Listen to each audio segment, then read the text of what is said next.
How in the world are people still sleeping on this man?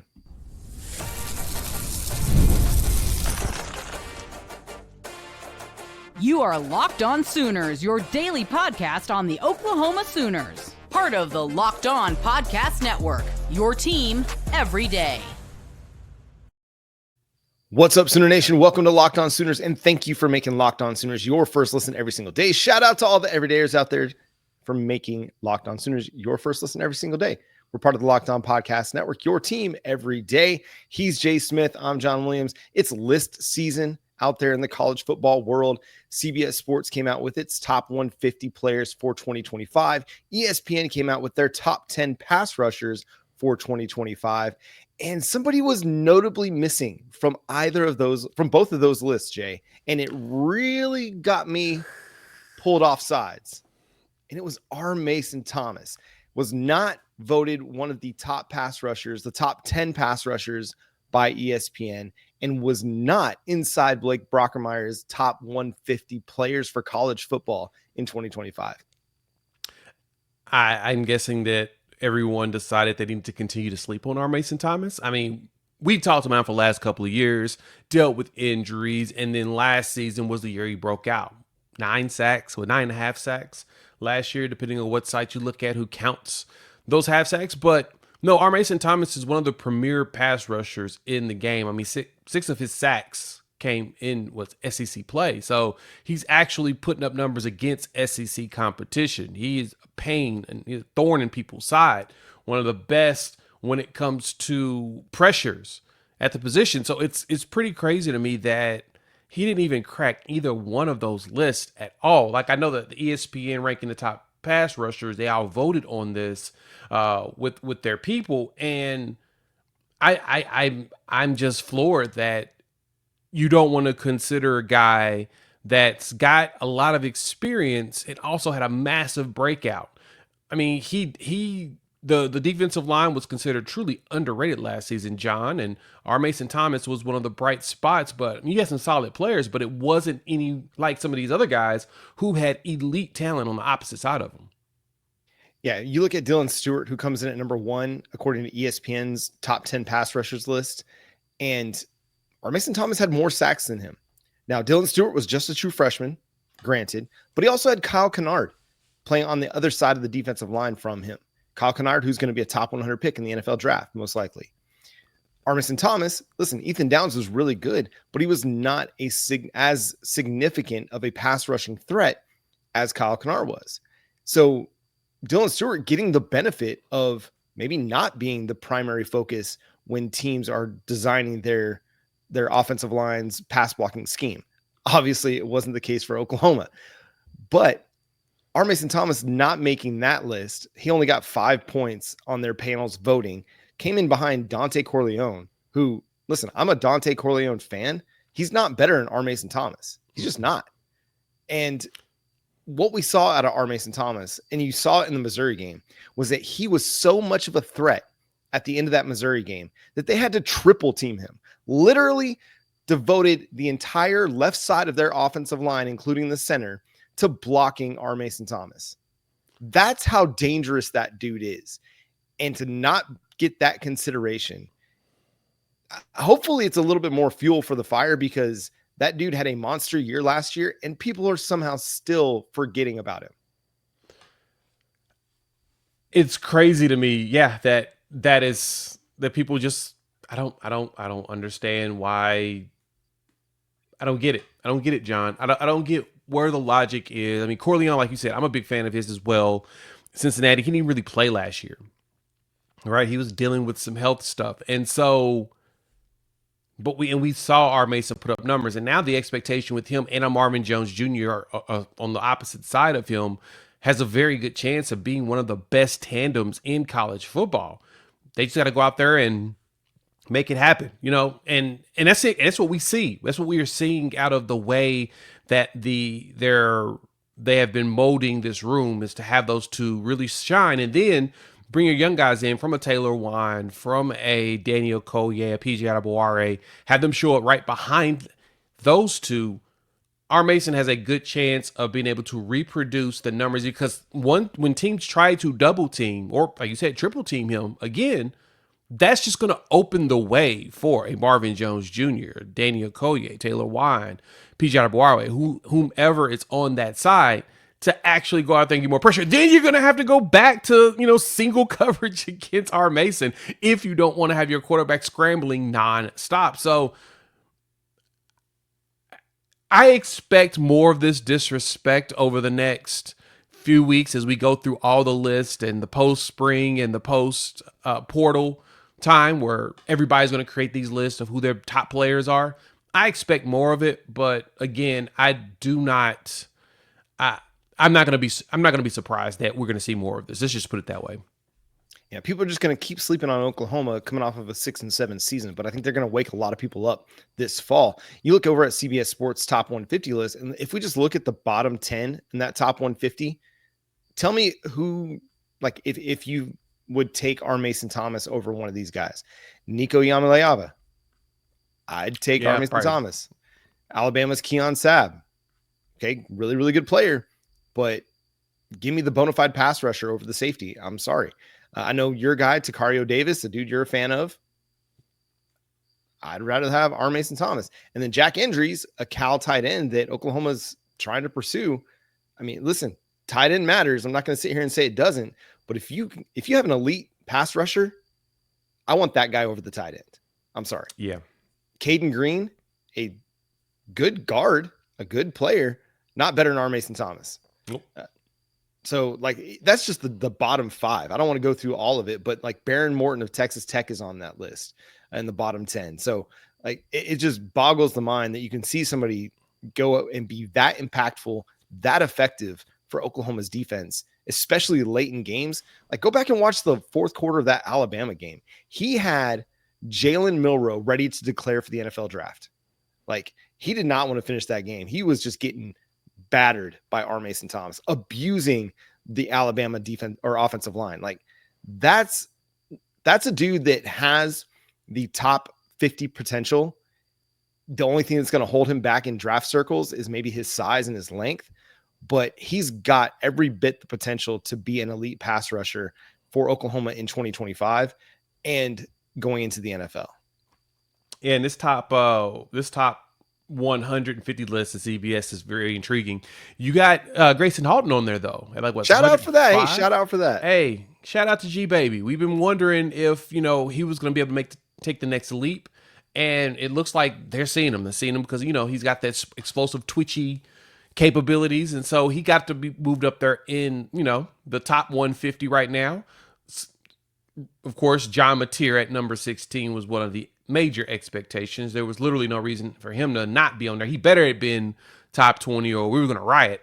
The question was Ott going to even make the list? And no, Jaydn Ott didn't even make the top 150. I guess an injury-plagued season holds you back.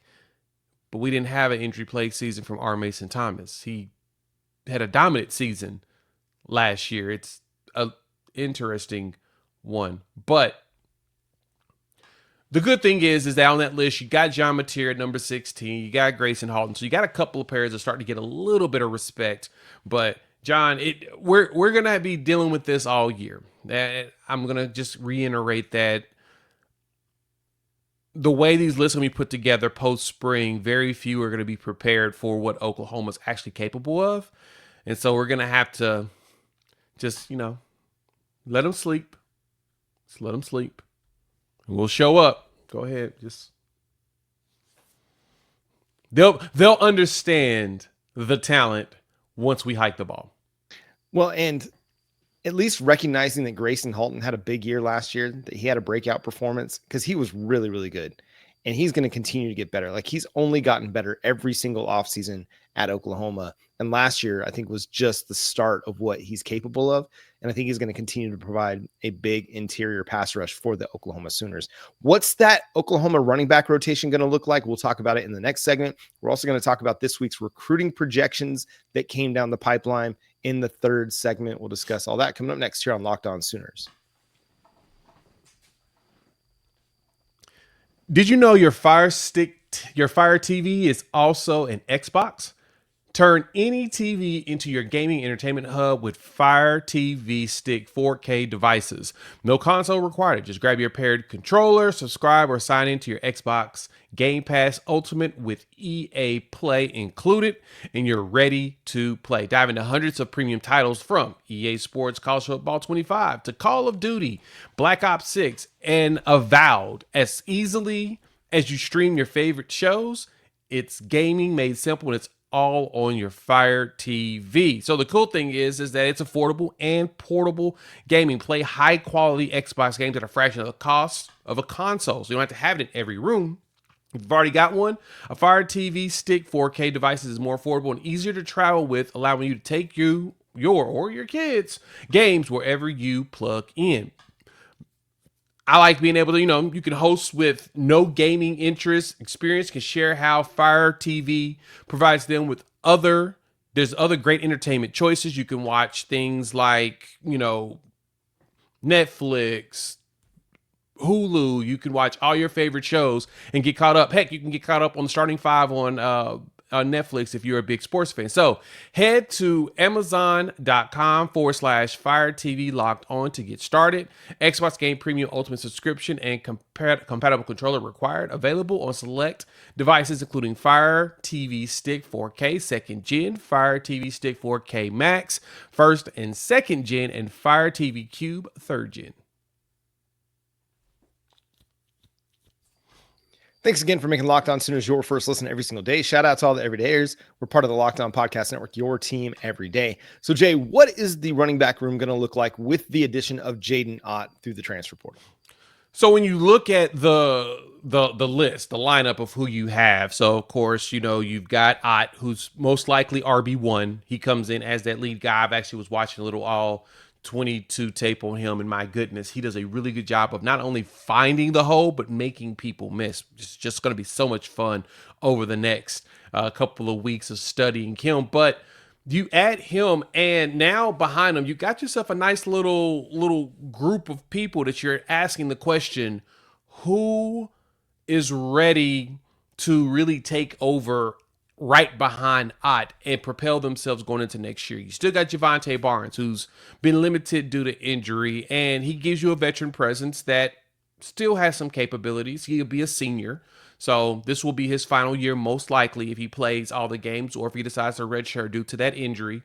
You've got Gavin Sawchuk still right there, who's put on that weight, and so he's able to give you a very fast back that can hit a hole and go. Then you got Xavier Robinson, your big back, who showed up against Alabama and told you, hey, you may have a future here in the SEC with your ability. Then from there, Taylor Tatum, as well as Torrey Blaylock, who has come in from as a true freshman, and he's turned some heads. I mean, watching in the Crimson Combine, the rotations, you saw a lot of Tatum, you saw a lot of Sawchuk, you saw a lot of X-Rob, you saw a lot of Torrey Blaylock. And that to me feels like where you're probably going to see those four finding some time based upon who's the hottest hand that week in practice. Ott's definitely, like I said, RB1. I don't know how controversial it's going to be. I mean, Sam Franklin hit the transfer portal, so that kind of opens up the room with Ott coming in. Maybe you want one more young back, but you've also got, Gabe Sawchuk, the younger brother of Gavin, who walked on. I'm ready to see who takes the reins of number 2. That's, to me, where the struggle is. DeMarco Murray's got himself an actual good problem this time around. Yeah, to me, it feels like unless the veterans have or are able to stay healthy and have really solidified themselves, it's going to be Xavier Robinson. I just feel like he's the guy that's just been on this upward trajectory for the last year and just gradually getting better and better and better. And he's shown the most out of the running backs. I mean, Jovantae Barnes, I think, showed a lot with just his heart, determination, his effort last season. But and as a receiver, I thought he was really, really good too. But I think from a pure running back perspective, I thought Xavier Robinson might have had the best season last year. Maybe not the most production, maybe not the most yards, but based on what you saw from him, I felt like he had a great feel for how to hit the hole, timing for hitting the hole. He was very patient. He ran smooth. He wasn't, a lot of stop and start. Obviously the physicality was huge, and I think that helped set a tone for the offensive line, especially in that Alabama game. And then his ability to create big plays because of his physicality and having enough speed to create those big 15, 20-yard runs. And then his ability to catch out of the backfield. I think that surprised a lot of people. You shouldn't be surprised. He's got good hands. He's quick. He's agile. He's athletic. I think his ability to do both things are going to create an opportunity for him in Ben Arbuckle's offense, where he's going to be able to find space and find creases to run the ball, but also they're going to use him out of the backfield, because when you see a dude that's 6'2", 230 pounds, you're not expecting him to catch the ball, but he's really, really good at it. And so Ben Arbuckle is going to find a way to get him the ball in space as well. Yeah, that's going to be the most important thing, is find a way to get him in space. But at the same time, I think the other thing, and this is where Jaydn comes in as a huge pickup for that, and this is where my questions come in at number 2, which I think I agree with you. I think Xavier Robinson is most likely going to be that number 2 back, because it's about making people miss in space.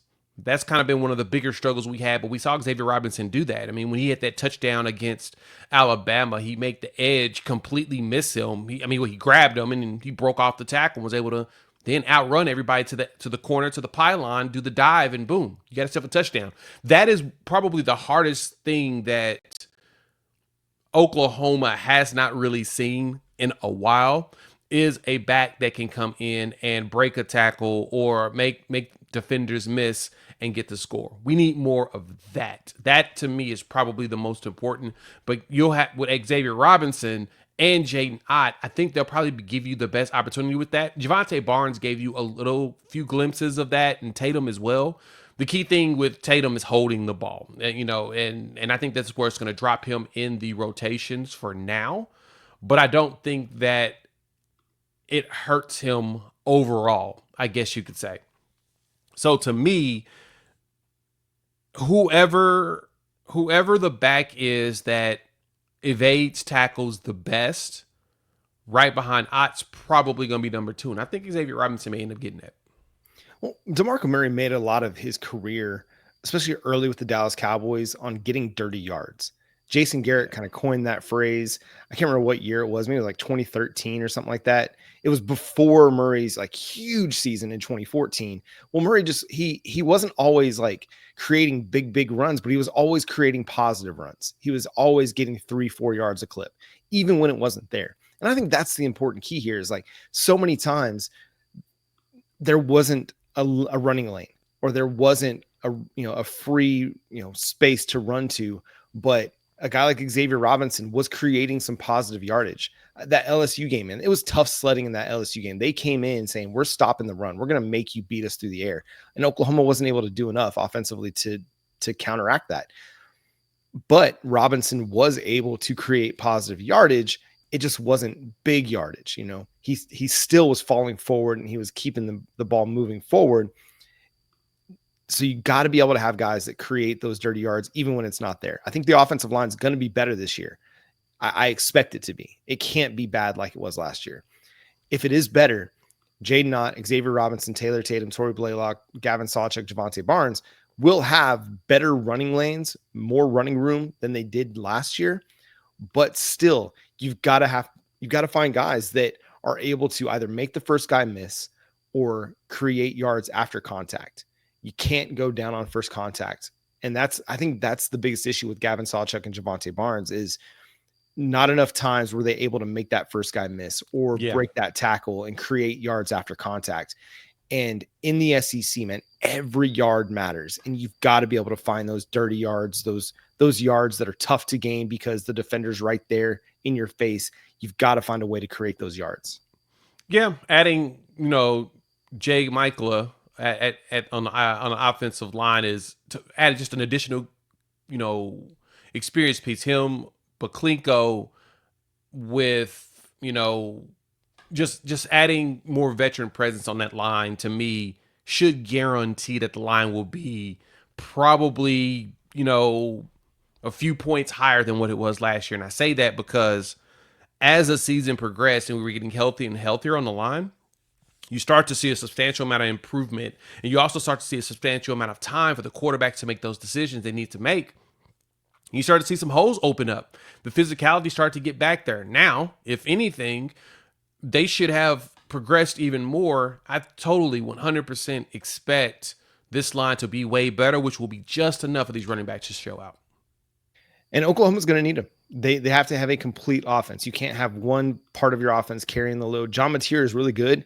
You just can't have him dropping back 50 times and expecting him to throw for 400 yards a game. You got to have balance in every game this season if you want to be successful and win. Got to have a good running game. The Oklahoma Sooners are trending positively for several prospects in the 2026 class. We'll discuss coming up next here on Locked On Sooners.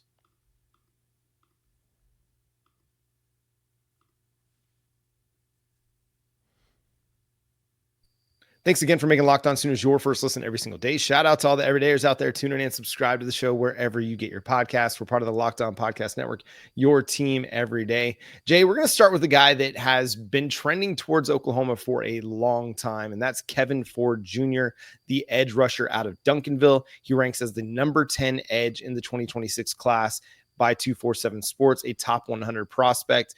There have been a lot of predictions favoring Oklahoma for Kevin Ford. The most recent one coming this week from Cody Carpenter, a recruiting analyst that covers the Texas Longhorns for Rivals. Oh, wow. So Texas guy is starting to concede and say, I don't think that Texas has a chance. That tells me everything I need to know. Duncanville has been a hotbed for Texas over the last few years. They've been pulling some of the best talent from there. I mean, heck, Colin Simmons is probably the name that we all know. We chased Caden Durham. And unfortunately did not win. Decorum Moore left and went up to Oregon, but they're known for putting out some really nasty talent, especially on the defensive side of the ball. And this will be a huge win for Oklahoma. I know that Miguel Chavis has been working his butt off in trying to get some of those players there. He has been really, really recruiting their hardcore. And Kevin Ford Jr., man, he at his size, 6'4", 240, is what he's listed now. I bet you he's bigger than that now. His film is just elite. He would be a massive addition on this defensive line, and heck, he could push his way to an opportunity to play extremely early as a true freshman. Yeah, he's a really good player. He's got 11 of the 16 SEC schools that have offered him, including the Oklahoma Sooners, Texas, Texas A&M, Georgia, Alabama. I mean, your elites of the elites. Tennessee, Ohio State's on that offer sheet. Penn State's on that offer sheet. And they know a little something about defensive ends and edge rush development. So this is going to be one of those recruitments that likely goes for a long time. Even if you get a commitment from him over the next few months before that senior year of high school hits, that's going to be one of those that Oklahoma has to keep recruiting. Or whichever school lands that commitment is going to have to keep recruiting because nobody's going to back off. Everybody's going to keep pursuing this dude because he's really, really good. The other one, another elite defensive end in the 2026 class. This is Jake Kruel out of IMG Academy. He's the number 60 player in the nation, according to 247 Sports, the number 7 edge, and the number 7 player in Florida. The Oklahoma Sooners received a prediction from, again, Cody Carpenter that covers recruiting for Texas, predicting the Oklahoma Sooners to land Jake Kruel. Again, another really great offer sheet. Arkansas, Auburn, Clemson, Colorado are pursuing him.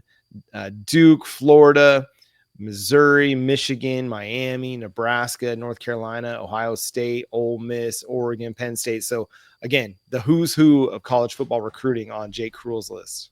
Yeah, and it's funny, the Jake Kruel quote that came out from John Garcia over at Rivals when he wrote up about him getting the questions he was looking for answered when he got to Oklahoma and visit and talk to them. And this is what he says: I will say more of a validation of being a top priority and confirming how well I fit in their defensive scheme. Kruel, this is who he pointed out. You ready? Brace yourself, John, because when we talked about him in the first segment, a lot of people was losing their minds in the comment section. Is RMason Thomas and I are extremely similar in body type, and he had an all SEC season last year. Darn. So whenever a player like RMason Thomas has a really good year, the guy recognizes. Obviously, Jake's not sleeping on him. He's 100% welcome. Seeing this, he's like, hey, that is me. And if you scheme me like you're scheming him, I should be able to go out there. And this is a top 100 prospect. So because they have a similar body type, he's 6'3", about 240 as well. Yeah, he's seeing that, okay, Oklahoma, if they use me like they use RMason Thomas, it's a very, very, very good chance I can have an all SEC season if I put in the work. To me, that's pretty darn good. Yeah, Jake knows ball, basically, is what we're finding out. Yeah. Let's also not sleep on the IMG Academy connection with David Stone and Jaydn Jackson. David Stone actually put up a picture of him and his IMG Academy brethren on the bench together over on social media after Jake's recent visit. So I'm not saying that means everything. It doesn't not mean something. So, I mean, we also got Will Conroy down there, the OU commit at IMG, yes, nudging Jake all the time. And he even Will said that in his recruiting, he's like, the one person I'm trying to get to come with me is Jake. So if I get Kruel here, you got yourself an offensive lineman and an edge coming from IMG. Man, it's going to be huge. And we've seen, listen, Jaydn Jackson was very well developed at IMG. I'm sure Jake Kruel and is also going to be very well developed coming to Oklahoma. The other one, this one is of interest here as well. Another Duncanville star, 4-star in the 247 Sports composite, tight end Zachary Turner out of Duncanville, 6'2", currently listed at 215 pounds over at 247 Sports.